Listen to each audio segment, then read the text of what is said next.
Good afternoon. I'm Dr. Sarah Smucker-Barnwell, and I'm a member of the Trust Board of Trustees. I'm so glad you're able to join us today for our 27th Telehealth Community Chat. As a trust policyholder, we hope you're familiar with our telehealth community chats. If this is your first time attending, welcome. I'm pleased to once again be joined by Dr. Margot Adams-Larson. So without any further ado, let's get started. Margot, great to see you, and I'm delighted to be kicking off this 27th Telehealth Community Chat together. I am pleased to see you as well, Sarah. It is amazing to think that we're getting into chat number 27, and I am so grateful to be here with you and all of our telehealth community. As a quick reminder, we're doing these as a quarterly check-in. The things that are new and on the horizon we'll bring up and bring as news, and then we'll have a few discussion areas that we chat upon, and then we'd love to see your questions in the Q&A, and we'll be looking for those live.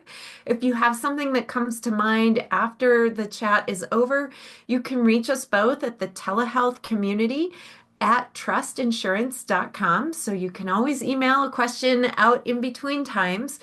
And today we'd love to just get as much of those questions covered and into the Q&A as possible. And as Sarah mentioned, if you just are joining in, there is a link to the overview of the content that we have today and some bullet points to go along with that for those that are interested in kind of following along or jotting down some notes. Those were emailed to you and they're also available on the website. So I know, Sarah, you've been collecting.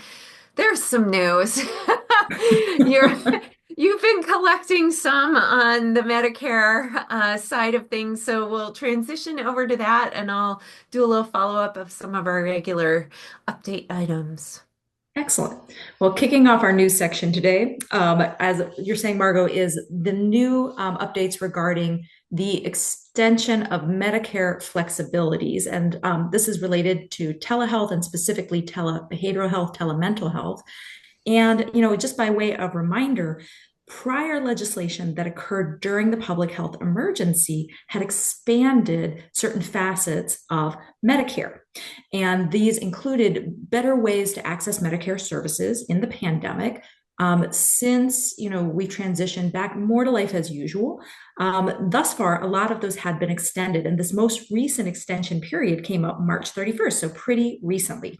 So here's the update as I understand it, and of course, as always, these are evolving situations. But here's the news, and overall, I think it's pretty good news for telemental health. So as of March 31st, 2025.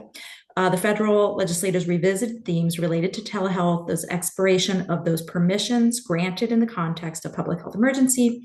Specifically, if we want to get detailed, the American Relief Act of 2025, and that was enacted in late 2024, ironically, that initially extended many Medicare telehealth waivers through this March 31st period.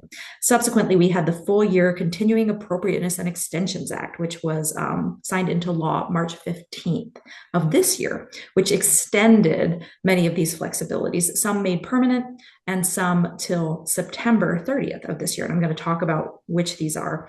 I think the important thing to know about these pieces of legislation is that they did continue to expand the reach of telehealth. I think those of us interested in telehealth were watching closely to see what would happen. It's notable whether or not you accept Medicare clients. I think this is good information to know because as Medicare goes, so often goes private insurance. They tend to be trendsetters, for what insurance does with telehealth. So for this reason, I think it's broadly applicable whether you see Medicare clients in your practice or you do not. But again, mostly it was good news, and here's the roundup. Okay, first and foremost, Medicare patients can permanently receive telehealth services for behavioral and mental health care in their home. So home telemental health services, psychologist care, has been approved permanently. This continues to be the case. It's notable this isn't true for all telehealth services. So in this way, I sort of count psychology lucky. There are no geographic restrictions for what they call the originating site. When you see the term originating site, it just means where the patient is located for Medicare, behavioral, and mental health telehealth, and that's on a permanent basis. So clients can receive the services into their home and there's not a geographic restriction. And this is different because in the olden days, pre-pandemic, there were rules regarding how rural an area had to be in order for that patient to receive home telehealth services. So this continues to be a win.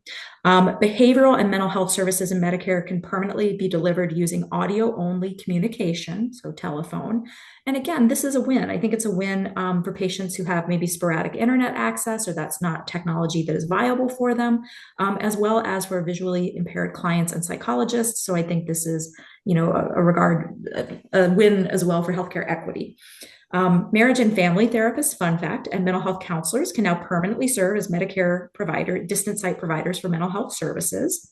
And that's again, distant sites where we sit, originating sites where the patients sit. That's their language. And then finally, one that I know folks were watching with some interest. This is the only one where we're just going to have to keep watching. An in-person visit. So it used to be that we had an in-person visit within 6 months of beginning care with a Medicare client. That was a requirement. In the public health emergency, that was suspended. So, that might not have been safe for the client, might not have been safe for the provider. In the current context, this has been extended, but only until September 30th, 2025. So we can continue to see Medicare clients without that in-person visit within the first 6 months, and then technically annually after is the way it was used to be. And the general news is that that has been continued, but only through September 30th of this year. Now, it's notable if you happen to work in one of these special federally designated clinics, so they call them federally qualified health centers or rural health clinics. And if you work in one, you probably know so because it's a federal designation. Usually folks are aware that they work in one of these. Those folks have been given that permission through January 1st. So September 30th, unless you happen to work out of one of these, specially designated rural federal health clinics, federally recognized health clinics. So I think a reasonable person would say, okay, well, I see Medicare clients, and that's great that this is extended through September 30th, but what should I be planning for, what's going to happen? And I think the truth is, we don't know for sure, because that's really up to Congress as to what will happen. Will this be extended again? It has been extended many times, often on an interval of around 6 months. So there's precedent there, but we honestly don't know. So, my feeling is, for Medicare clients I would plan to resume that within 6 month in-person meeting and annually thereafter. And it's notable, this is for all clients who are seen through Medicare, not just new clients. So the clock, on which I have to see someone within 6 months will start on September 30th. But it's not just clients that I take on after September 30th. It would be all Medicare clients. But as I say, we'll see. My counsel to anyone asking would be, make a plan, as to how we could do this. But we've seen this extended many times, so we're just going to keep paying attention.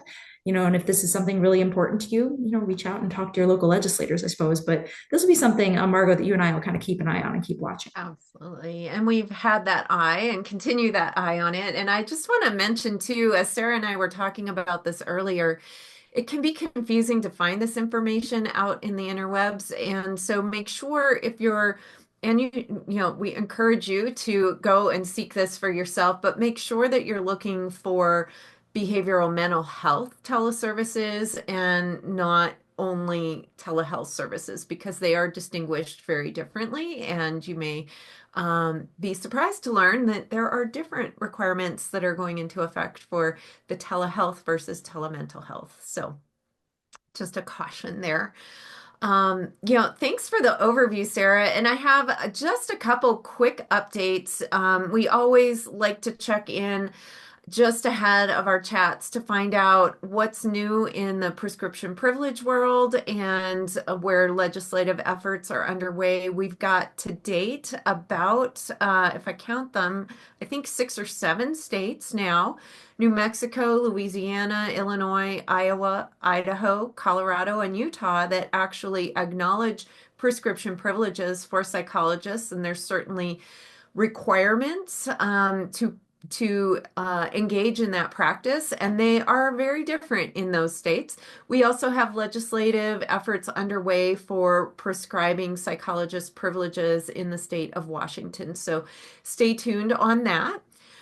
In terms of the world of SIPAC, we have 42 states that have enacted SIPAC, and there are six new states with proposed legislation. So Hawaii, Iowa, Massachusetts, Montana, New York, and Oregon, depending on your pronunciation, may be joining.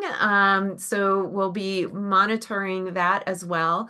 And just a quick reminder for those participating in SIPAC, that allows for the privilege to provide telehealth services. It's not licensure in all of those jurisdictions. You have a license that you're practicing upon and then join in through the SIPAC requirements. And I know we've done a number of chats to discuss a little bit about the nuances of that.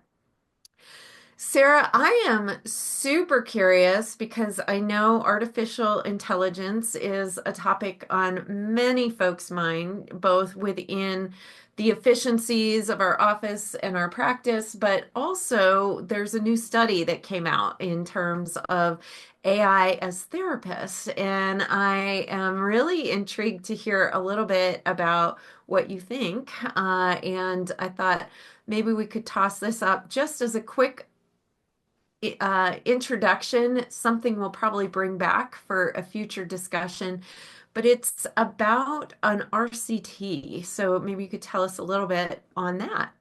Sure. And, I'll mention we have this upcoming webinar on AI in our practice. So I will definitely, particularly in light of this, I would have gone anyway, but particularly in light of this article, it's timely.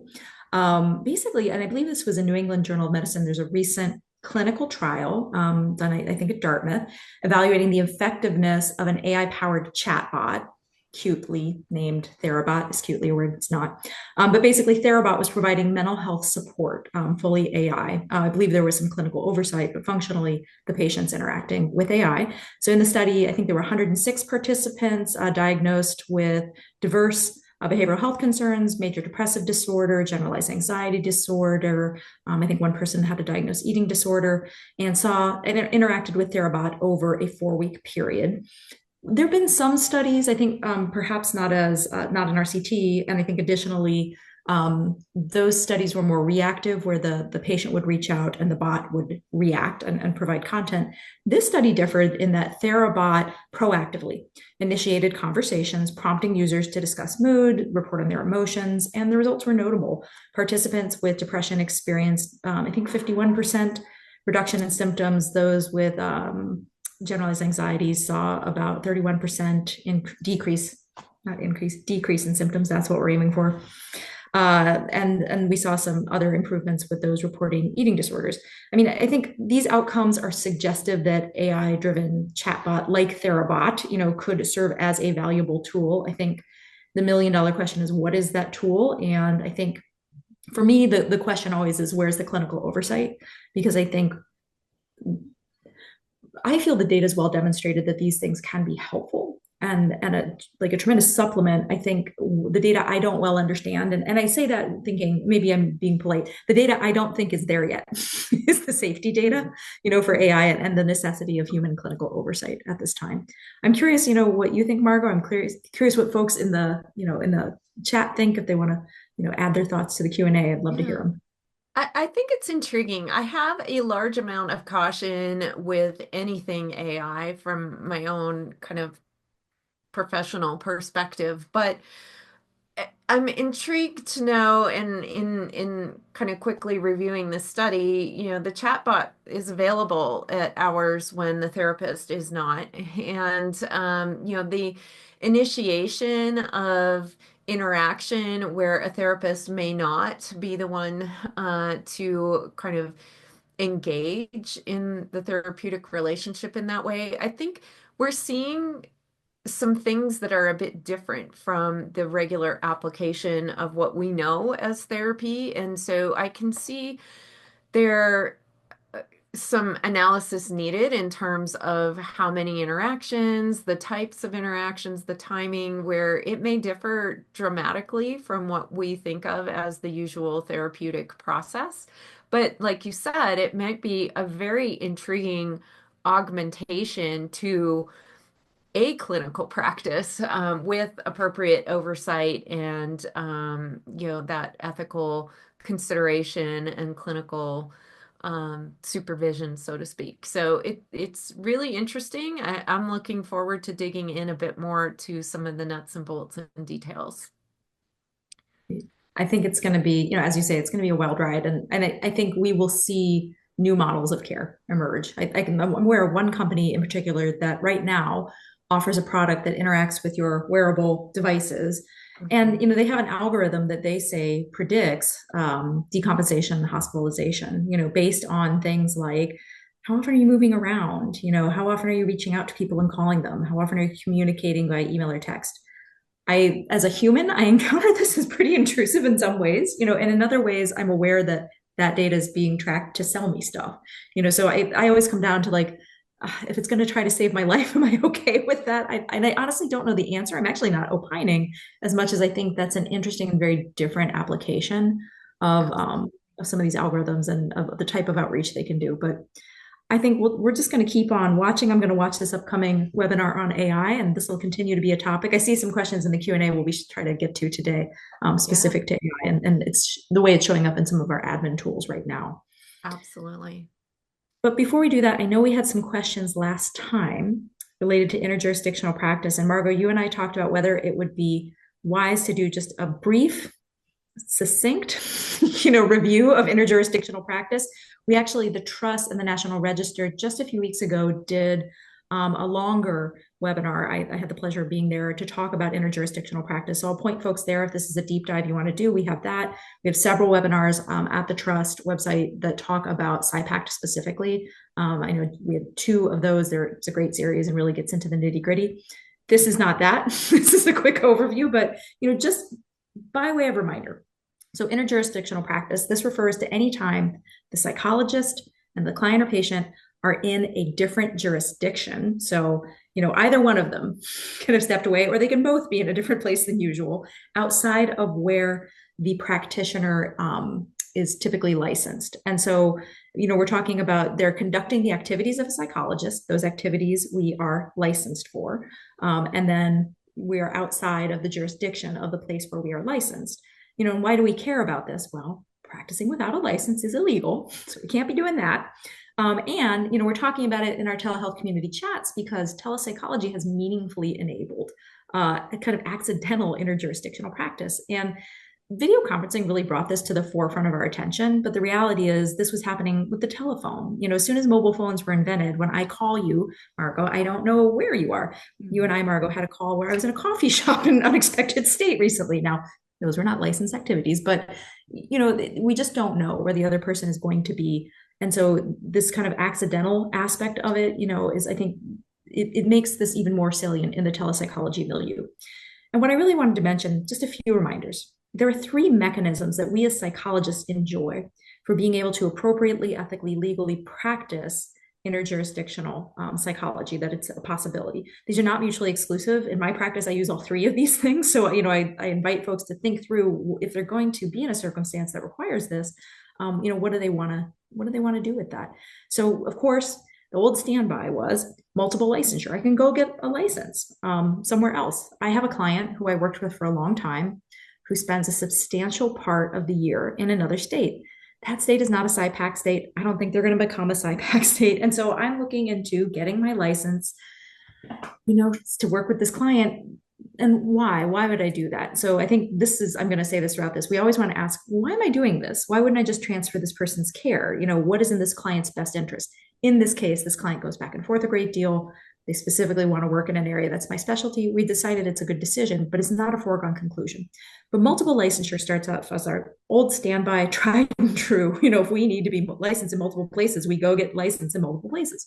Of course, it's expensive and it's time consuming to do. So it's not always the right solution for every circumstance. We have this wonderful interstate compact, SIPACT, which facilitates the authorization to practice interjurisdictional telepsychology, or APIT, which is on that snazzy acronym slide we have, which then turns into what's called the e-passport that allows this interjurisdictional telepsychology. It also allows a limited in-person interjurisdictional practice. Since we're the telehealth community chat, we're focused on this other part. The SIPACT e-passport facilitates appropriate interjurisdictional practice. There are rules. We typically follow the rules of the patient's jurisdiction. There are limits, and we'll talk about that in a moment, but this is a very valid way we can be practicing interjurisdictionally appropriately and mitigate our risks, not be practicing without a license. Finally, we have temporary practice authorizations. We saw a lot of these in the context of the pandemic crop up because people were very mobile and the states were scrambling to figure out how to get care to the right people. And so a lot of states said, hey, if you are a psychologist and you want to practice into our state, that is permissible. Typically there were some rules around it. There were a number of days you were permitted to go. Many times you had to register and let the board know that's what you were doing. We saw a lot of these recede, with the returning to life as usual after the pandemic, but many remain. In these instances, we always check with the board of where the patient will be located, of where we will be located, if we are contemplating some type of interjurisdictional practice. So things to be cognizant of. The reason we're even talking about this, I think, is A, it happens accidentally, and sometimes, we're surprised. B, there are ways to do this appropriately. And C, there are differences between jurisdictions. So the rules between jurisdictions vary. And this is something we've talked about the chats before, just briefly, things like age of consent. How do they treat when to break confidentiality and when to hold it? And some places have Tarasoff mandates, some don't. Some places have red flag laws regarding firearms and treatment of that, some don't. How long do you keep the records? How do we handle records? What is our scope of practice? That differs from jurisdiction to jurisdiction in terms of what a psychologist is permitted to do. Some states may, with appropriate training and applying to the right places, give prescription privilege. Not every state does. And I have to stay doing the scope of activities my license permits in the jurisdiction that issued that permission. And then sometimes they're just wacky idiosyncratic rules. I was learning about really specific property laws in New Hampshire recently that actually come into, I think maybe Margo, you taught me that, that come into play when we're practicing interjurisdictionally. So, again, if this is something in your practice, if you're interested, I really encourage you, take a look at some of these other webinars that Trust has done. This is a very broad overview. But generally speaking, we find which of these, or maybe which of multiple of these ways to practice interjurisdictionally work for the situation. We're always asking, well, why am I doing this? Why is this the thing that needs to happen? If I can answer that, if there is an appropriate legal, ethical way to do this, then I'm going to follow the rules of where the patient sits generally. That's generally the rule. It's the rule in SIPACT, generally the Temporary Practice Authorizations Council, similarly. So it's a good rule of thumb, but we always check and do our homework. And I think, this to me, two things. One I always like to mention about training, that's important, that trainees don't travel. With SIPACT, trainees don't travel with you with temporary permission. So if I have SIPACT and I'm a supervisor, my supervisee may be able to practice under my license in the state where it's issued. Through SIPACT, it doesn't mean they can go, to any other place. And I think for me, if I'm going to supervise and have supervisees in multiple places, that's a multiple licensure situation. And I'll need to figure out what are the rules, that we need to follow in that supervision circumstance of where the trainee is. Finally, I think to me, this just highlights why we don't just put out, I shouldn't put a sign out tomorrow and say, now serving all 40 jurisdictions, that SIPAC, or 42, that SIPAC covers. No, we start small. We decide what mechanisms are right for what clients. We understand the conflicts, between the one jurisdiction and the next. We resolve them, we document them, we ensure we inform our clients and we let them know what's going to happen. We talk to our malpractice carrier, make sure that this is all on the up and up, and we check with the boards of where we're going to practice.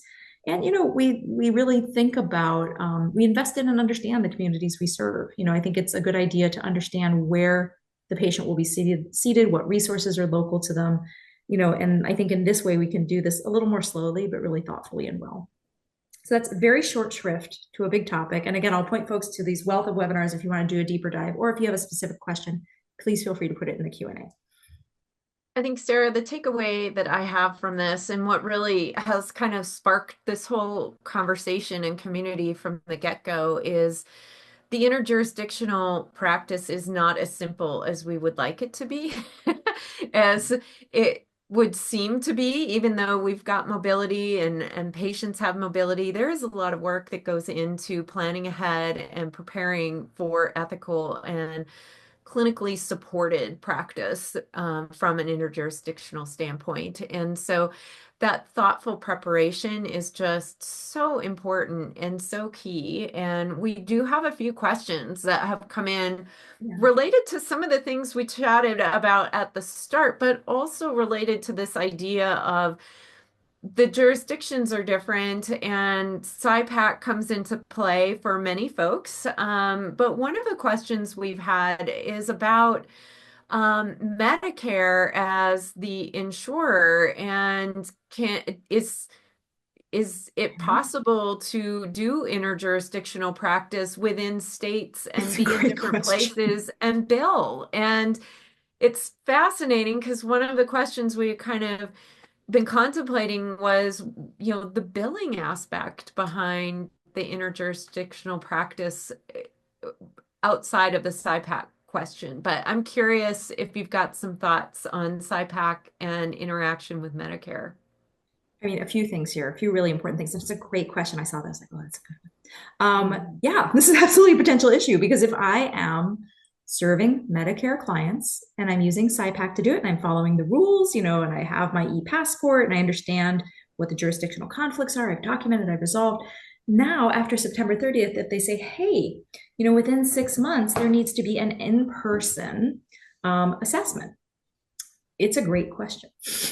I can tell you how it was sometimes answered pre-pandemic. And the thing is, I want to be very cautious in this council because I don't know how it's going to be treated in the future, but I can speak to it pre-pandemic. So pre-pandemic, there was this concept that you could work in collaboration with another local provider and discharge that duty. I don't know how this is going to be treated. So that remains a question to me. So that would be my assumption is there may be ways that you could work with a primary care provider, another mental health provider and satisfy this, but it's going to take some study and we're going to have to see like what actually ends up happening after September 30th. Because I think there's going to be a lot of people in this boat who have expanded the reach of their care who are saying, wait now, because simultaneous to these Medicare permissions, we saw these expansion of interjurisdictional mechanisms. I think there are going to be a lot of people in this boat who are like, well, how in the world, or even let's even get more hyper local. I live in Washington State; it's a big place. Let's say I had a client with mobility challenges. I could be in Washington State and still 6 hours away from you, and if that were the case, and my client has mobility issues and it's not reasonable to ask them to come to me, and it may not be very reasonable to ask me to go to them, how are we going to do this? So I think it's a good question. In the past, it could be addressed collaboratively with another provider, but I think this is going to be a question that we have to figure out. And I don't know the answer, and I think it's because it's not known yet, though I always go research these things. This is a great question. This will be the one I research for our next chat. But I think at this time, likely there'll be an opportunity to do like there was before, but we're going to have to make sure. I think this Margot, you made reference to the billing issues that come up, and I Yeah. saw someone else in the Q&A say, hey, I don't have Medicare clients, so what is this going to mean for me? And I think a few things here. One, as Medicare goes, often so goes private insurance. Now, if you're a cash practice, so if I don't accept any insurance, it may not impact me directly, but oftentimes those who are in independent practice, maybe they have a cash only practice, their clients are still submitting for reimbursement. They're just not handling that facet of things. So I do think there's potential impacts. If Medicare started to have a less permissive attitude towards telehealth, I would expect that some private insurance will follow suit and that we'll see more rejections and lower reimbursements unless there's a law. Some states have a law that says, no, you can't do that. So some states have protections that say you will have to always reimburse telehealth, and some states have a law that say parity, you'll have to reimburse at the same rate as in person, but there's some variability there. So it has a lot to do with where you're located. And just to sneak in a little thing that wasn't exactly the question, but it's interesting. Private insurance, when they're aware of interjurisdictional practice, sometimes they don't like it. So I'm aware of some circumstances where the practitioner is absolutely appropriate in how they're addressing their interjurisdictional care. They either do SIPAC, multiple licensure, temporary practice authorization, they've taken all the right steps, but the insurance comes back and says, no, we don't want to reimburse for services that happened outside of our state. And typically their feeling is, well, we have all these in-network providers, in state, because often this is an out-of-network claim or it's through more of a system of networks. Maybe it is in network, but it's not as direct as someone in their local area, and they take issue with that. And it's the type of thing that's very hard to know before the claim is submitted. So unfortunately, a lot of psychologists figure this out after their poor client has submitted the claim and it's rejected, and then who's financially liable for that? It's the type of thing we want to think about beforehand, talk about an informed consent, and let folks know. Yeah, I think, there's so many nuances, but these questions are really digging into some of the things that is so important to evaluate and find out ahead of time. And sometimes that's a call to the insurance carrier to find out, both the client or patient can call to find out some of their questions to answer. And I think it's always great to have them involved in that process, just as much as our responsibility to try and get some of that information from the insureds. And, obviously, some are better than others to work with in that realm. But I think really important, one of the follow-up questions that I had thought about from a past chat was about a patient going to Europe for study. And then, is it still okay to bill their insurance if you're providing telehealth? And I think really thinking about this is a call to the insurance company to find out how is all of that navigated, and what is the coverage when they're away, because their Right. healthcare coverage might be very different as well. And so Absolutely. they're all questions that actually are answered with more questions. And the questions really involve being thoughtful about what does that process really mean, and what are the boundaries of the reimbursement requirements. And, each jurisdiction is very different. The insurance laws are different depending on where those policies are written.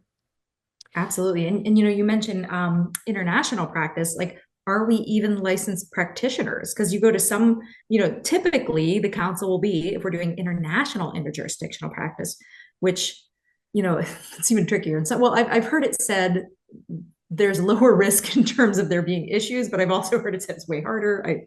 I don't know. But the reality is it's harder in as much as there may not be a board of psychology for you to contact, because the council would be contact the board of psychology wherever the patient is, contact them, understand what the rules are, resolve the conflicts. But what if they don't treat psychology as a licensed profession? How do we think about that, and how do we protect the public? Because if they say, well, I really don't like that Dr. Sarah when she gets up to, which I hope they don't, but if they did, and it's happening in a country where I'm not a licensed practitioner, well, they could come to my license board and complain about it, and that might get some traction. But my license board could also say, hey, this happened in another country, and I've heard cases like that. They could go to their not licensed board. I don't know who they would go to in their country, and I don't think they're going to extradite them. So I think there's more risk, particularly But to the patient, but also to the provider. Yeah. And I think the other factor here is a third party payer, and filing claims. However, we're doing that with the insurer. We really want to make sure that we're falling within the guidelines and requirements of what they're anticipating that care to look like. Mhm. And this may fall into one of those pre-authorization categories, but it's sure something you want to know before engaging in that, and before that 3 month, a broad study happens Right. for your patient. Sarah, I'm noticing another question that reflects on one of the interjurisdictional topics that you just talked about, and I think would be really helpful for us to clarify a little bit again, and that is if you're supervising somebody and that supervisee goes, I don't know, to another state, but they're continuing to provide telehealth services back to where you were supervising them, what is the process or procedure here? And That's a great question. I Yeah.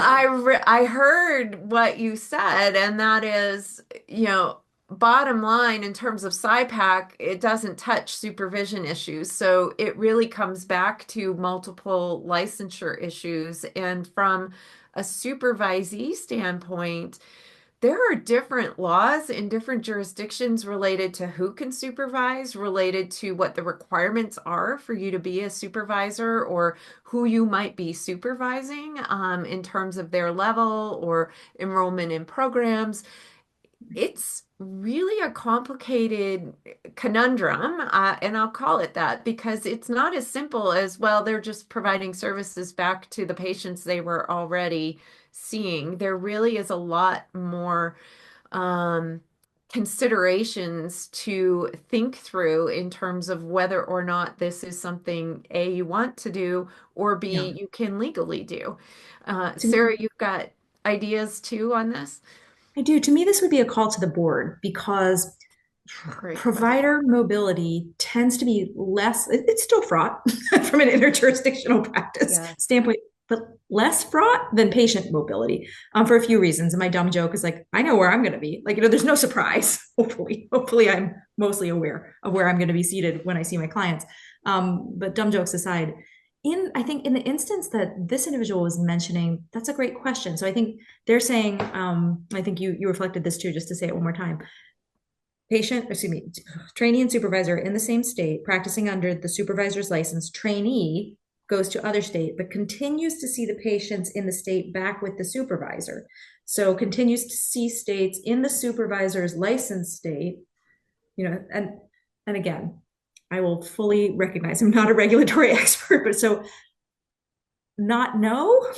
That would be my thought. It would be, I would have a call to the board because I think I have heard of circumstances where it's possible. I mean, my question would be, why are we doing it that way? Like, is the person coming back? Are they moving there forever? How long are they going to be practicing on the license?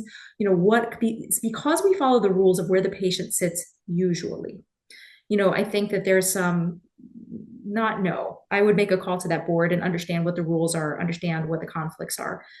It's a circumstance that's definitely higher risk to me and trickier. It's also the case that now we get into some tax questions because if that patient is paying for services and technically the trainee is the recipient of the pay, states don't like when we come into their states and see telehealth patients in other states and then claim the revenue goes to the distant state. They say, no, no, no, you were sitting in my state when that work happened. Now, the extent to which they know that's what's happening, I don't know. I'm not suggesting tax evasion on our community chat, but I am saying that, that gets into some tax rules as well. So, I mean, my feeling would be we call our malpractice carrier, we have our advocate service of the trust, we call the distant board. It's worth the calls. It would put the hairs on my neck a little bit in terms of risk. I'd be worried. Um, but I it also doesn't seem wonder about the liability insurance too, because if this is a student at a university, is that university policy actually following them in another that's state? And, exactly right. there are a lot of questions this brings up that, again, this is a theme today, maybe. We're answering questions with more questions, but there's a Sorry. lot of things to consider here. And I think it really does fall back to why are we doing this in the first place? Just because we can doesn't necessarily mean that we really should move forward with that. And I think these are awesome questions of kind of thought-provoking considerations of all the different things to really contemplate in that. Sarah, I'm looking at time, and I know there's a couple other topic areas that Yes.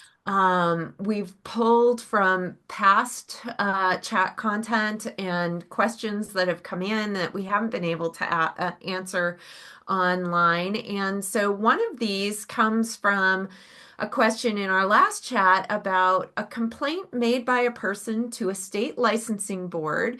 Is that the same as an investigation by a licensing board? And this really relates to how to answer questions on things like your SIPAC eligibility questionnaire. And so I thought maybe it'd be helpful to have a little insight in our chats about what happens when a complaint goes to a licensing board and what kinds of things might transpire as a result of a person or an entity filing an inquiry or a question with the board, or what might end up being a complaint with the board. Boards are authorized by their legislatures to investigate things that fall within the purview of their authority to regulate a profession. And in our case, psychology profession. Depending on the jurisdiction that you are licensed in, there may be different processes that occur. Some licensure boards are they follow a process where they might send that complaint out to the licensee and ask them to respond to it. Some might not tell the licensee at all and might be requesting and gathering other information or might be conducting an investigation to determine what all is involved or what information they need. Sometimes they then might ask the licensee for a response to some of the information that they've gained or gleaned, depending on what that complaint is about. There may be times that complaints are filed and you as a licensee might have no knowledge that that's been filed. The board may look into it. They may decide it's not something that actually falls under their jurisdiction, so they can't investigate it. They may investigate it and decide nothing met any level of disciplinary need or action, so you might not find out about it. Um, you might get a letter asking you to respond. There might be some other action that they take. Could be a cease and desist order because whatever complaint they've received is elevated right away to a level where they do not want you doing anything more. It's quite a gamut, and the process varies differently depending on the jurisdiction. And sometimes that's because of the way the boards are formed. It's sometimes the way the boards function. It just is quite variable. But you should know this process, and it should be available for you to find out within the licensure law for the states in which you hold a license. If you are aware of a complaint, so you somehow have knowledge, either you've received a letter or you have an inkling, that is the point at which you should be picking up the phone to schedule a risk management advice call as soon as possible, because the sooner you let your liability carrier know that something might be going on, the sooner they can help you navigate what you might need to move through that situation in the most successful way possible. Trying to handle these things by yourself without consultation with the risk managers, without a consultation even with maybe a trusted colleague, really is not going to serve you the best that the scenario could go. And ultimately, you are going to need to seek advice from paid legal counsel that you pay for legal protection and advice regarding how you're going to handle or navigate the circumstance. And so that's part of what the trust policies can help us navigate and do. But you may need that legal advice, and certainly having calls with the risk managers to figure out the process and how that works is really key. All of that to say, how you respond to questions for employment, insurance panels, SIPAC, licensure application, licensure renewals. If you are aware of a complaint or a complaint process, that is very similar to it being an investigation. And the best advice that I can counsel folks on is if you are curious about this at all or have a question of how it relates to you, it deserves 20 minutes of time with a risk manager on the phone to figure out what is being asked, what is encompassed, and how you can best answer this question.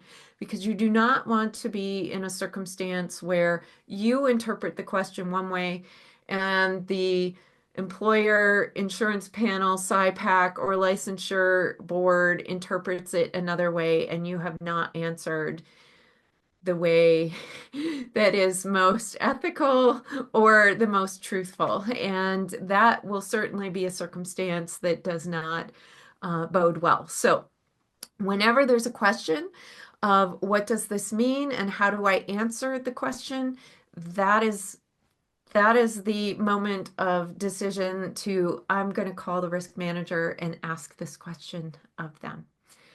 They will I help love you. your point that, these aren't mutually exclusive, right? Consulting our colleagues, calling the advocate, Mhm. speaking to an attorney. And in fact, in my mind's eye, if I'm going to pay to speak to an attorney, 'cause that's really expensive.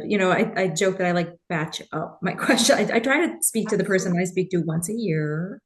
I live in a place where actually it's part of my state psych association benefit is I have the opportunity to speak to someone at a reduced or free cost, which is awesome.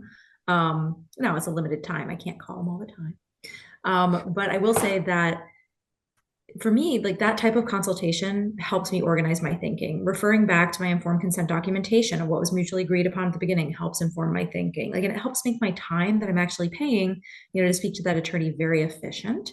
Not that I would use my colleagues or my risk manager's time inefficiently, but I think having an order of operations to make sure I have my questions really well formed and articulated, helps me use that time to best benefit. And sending that ahead also can be helpful so that the attorney can be prepared as well, because oftentimes the I don't know, but I'll have to get back to you is actually more time. And so letting them know ahead, they might not even be the attorney that is going to be best equipped to answer your question. And yet having the well-formed considerations there, I think really both helps us be efficient, but it also, and I'm going to segue this into our other topic, Sarah, it really helps us navigate our stress over the circumstance because if we're curious or questioning or we've had a complaint, it's not an easy time to want to talk with a colleague. It's not an easy time to really want to dig into some of these things for lots of reasons. And that's kind of my segue to, in general, right now is not an easy time for a lot of us. There is a lot of stuff happening. Legislative seasons have started federally and locally. And there are a lot of moving parts. There are a lot of things that are going on right now that are impacting not just our professional practice, but our professional profession, kind of ethos, as well as our patients and what they're having to navigate in terms of program availability, resource availability. And so we wanted to spend a little bit of our time today just reminding ourselves of the things that we can do when times are a bit challenging, when we're feeling a bit more stressed than the typical time, and really acknowledging that there's a lot of uncertainty. And part of what we navigate professionally for folks that we work with is their uncertainty. But when we're experiencing it for ourselves, it can add that extra layer of circumstance and frustration, and we've got employment landscapes that are kind of in flux. We've got colleagues experiencing a variety of things. So it may not be easy to reach out to our colleagues when there's something going on for us. And I think reminding ourselves that the whole point of what we learned in school, what we practice with our patients is grace and self-care and taking time and making sure we're evaluating our boundaries and our relationships in a manner that's serving us well and serving others well. And making sure, just like Sarah mentioned, she's got a resource she can call upon through her psych association, which I think is wonderful. And taking the time to go to the psych association meetings right now when it's in person and you can hug a colleague or at least see them, not on the other side of a screen. Making sure that you're seeking and looking for the resources that are available, that are out there, and not just feeling like, oh, I'm not going to take the time to do that. It's time well served for you and also for clients. And recognizing we're trained in the tools to help us navigate the stress and maybe taking a little time to book our own appointment to navigate that for, practicing our deep breathing or booking a massage or just simply having a moment on the schedule where we can do some breathing and not have to see another face on the screen for that moment, to just take it for ourselves and really kind of practice some of the things that we're offering others as those self-care services. So, Sarah, I don't know if you have some other tips or things that you wanted to add for that. Well, I really appreciate, Margot, you highlighting, this is a moment of uncertainty, on personal and larger levels, and that, greeting that moment with thoughtfulness, with self-care, and with connection and resources, contemplating which resources are best. And I appreciate your highlighting both formal and informal. So, I know right now I'm looking to my organizations to help me. What guidance am I receiving, from my psychological association? What guidance am I receiving from my state psychological association? What guidance am I receiving from the organization I work for? And I suppose I always have followed the guidance offered by the institutions that guide my profession. But now more than ever, I'm watching my listservs, I'm reading the policies that are released. And I think, frankly, I'm attending probably in the way I always should have, but with more thoughtfulness and clarity than I have in the past to understand, like, as a profession, how are we greeting this moment and what is the counsel? I know many of us may work for institutions that have given us highly specific counsel that can actually come into conflict with counsel that we receive from some of our professional organizations. And these are very hard moments to resolve. So, thinking through when, first of all, I'm aware of what the counsel is with the organizations I work with, the organizations that guide my profession, and I take the time to read it. And second, I think about who I talk to when I need some help, and that idea of we can't do this in a bubble, that we seek consultation. I love getting to in-person things and hugging the psychologist next to me with their consent. Simultaneously, I'm having a lot of Zoom chats and coffees also, because that's life and that's work. But I'm really trying to be connected to colleagues who I trust and colleagues who are thoughtful and colleagues who are navigating the uncertainty as well and maybe have different perspectives and access to different ways of thinking. And so I think now more than ever, I'm really leaning into the ways we as a profession have often, greeted uncertainty and greeted stress, which is connection, consultation. I'm aware of the rules and I'm an ethical decision maker, as best I can find the balance of all these themes. So I appreciate you highlighting kind of all of these things, Margot, and rolling it up hopefully to something that lets us breathe and gives us, a little bit of space.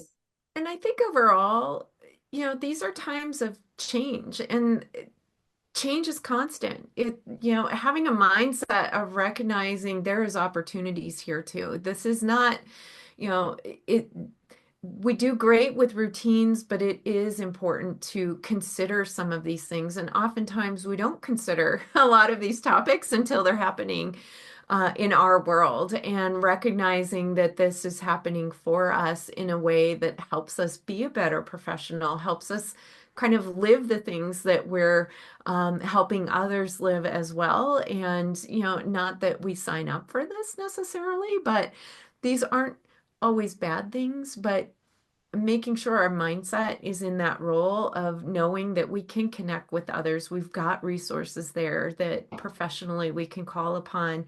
And maybe there's some insights we find from this that really helps our practice get to a new level of either efficiency or productivity, or even kind of a new found way that we can come upon things that really helps us in the long run. So, I think it's always important to note that there is some sunshine. We have to look for it. It's not always when we exactly want it, but we can find some things that can be helpful and can help us move through these times. Well, Margo, I'm cognizant of our time. Should we do Yeah, one or two more questions and then yeah. start? Let's fit a couple more in. Here's one I can answer quickly. Sometimes I'm like, oh, I can answer this. I'll Let's do my do best to it. be succinct. It's not my strength, but basically, this question is a great question. It rolls up to, does your e-passport need to be in the state in which you reside? Mhm. And this person's referring to in SciPact, there's this concept of a home state. the idea of the home state is where you're licensed, where you actually hold a full license, and it has to be a participating SIPAC state. And you have to be practicing from that state. Because let's say I lived in a state that didn't participate in SIPAC, but I really wanted it. Well, couldn't I just go get a license in one of those nice SIPAC states and then go get my SIPAC B passport and practice from wherever, even though I technically still live in a non-SIPAC state? No. The rules are right now that I have to be in the home state, where my full license is, and that facilitates my SIPAC. Now, if I'm one of these clever people who is multiply licensed and I have SIPAC, then I can change my home state to be when I'm sitting in the state where I'm licensed. And there's a snazzy thing on the website. You just go in and change it. It's not very hard. So there is a mechanism where the provider can have mobility like that through SIPAC, but again, it's a combination. It involves multiple licensure.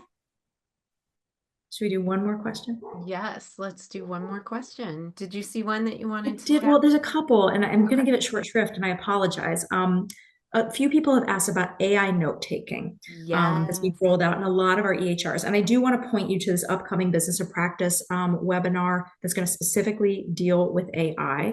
Um, but I think the by and large is I share people's skepticism because how do we interact with the content and build out these LLMs, that inform the data? There are ways. It is my understanding, and this is where I'm not a technical expert, and frankly, this is a big part of why I'm going to be watching this webinar.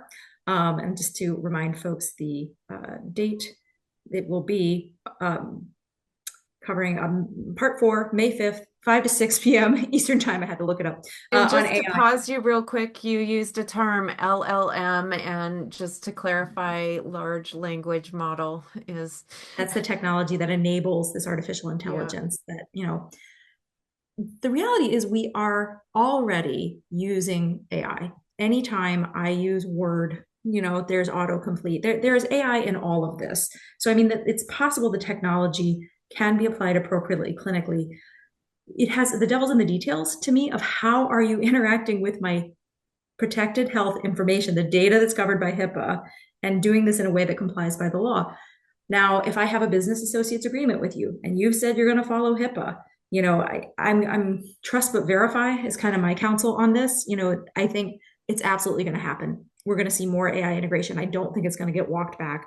My hope is that this is being done well, but I want to encourage anybody who's interested in using these tools to show curiosity. Make sure you have that BAA, that business associates agreement, that signed document that says that technology vendor follows HIPAA, and ask questions, because these are very valid questions that I see in the chat. I'm sorry, I don't have an answer for each of them. I wish I was the technologist that could give it. I'll be watching the webinar in May, but I think that their skepticism is founded. Make sure we have the BAA, make sure they are claiming to be, adhering to HIPAA, and then ask questions, how, and then we press them. And if they can't provide them, you have to answer that question for me to my satisfaction. And frankly, in a way that somebody like me who's not highly technical can understand. And that's kind of my short shrift to a really great question. And I would just add to that, Sarah, I know we'll bring this topic back. So there's some digging in we're going to do, and we'll bring it back for another chat. But I would add on this that do not rely upon it. It might be there to help you, but make sure you're verifying everything that's Yeah. in whatever the product is that it is producing for you. And I know we're at the top of the hour, so I am going to wrap things with that, but we will bring that topic back for our next chat.